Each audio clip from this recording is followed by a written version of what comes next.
And your appearance on 60 Minutes talking about dimensions and testimony has generated a great deal of interest and inquiry. Can you tell us about the difference between the original Visional Testimony archives and the new Dimension and Testimony interviews? Well, there's lots of ways that one can document testimony. And in fact, I don't think it's always just about the audio-visual testimony of putting a camera in front of somebody and asking them about their life history.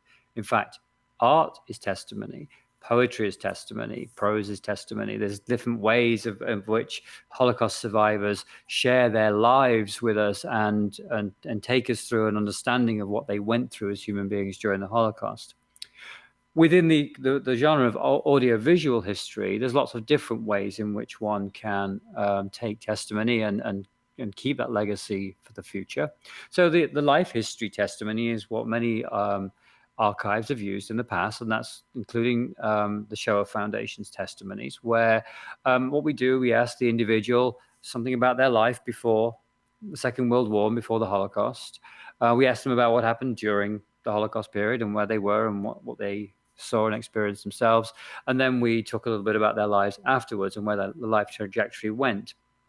And so that's the general arc. I mean, it sounds pretty obvious, but it's a sort of a chronological arc in which the Holocaust survivor talks us through their experience at their pace about the things that matter most to them, and the interviewer is there to help guide them. Dimensions in Testimony is a new format in which we said, okay, let's imagine Holocaust survivors who have been going into schools and universities and museums like your own in Orlando and talking about their experiences. What we know is from our experience that we've all shared together is that what really happens, which is very special, is when students put their hands up and they ask questions of that person.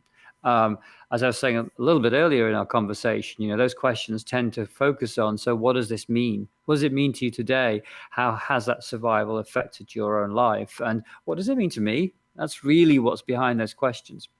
And what we realized was at the Shoah Foundation that we didn't have that dialogue.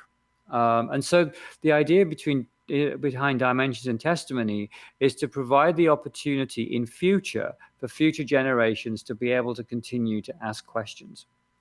Questions are really fundamental to learning.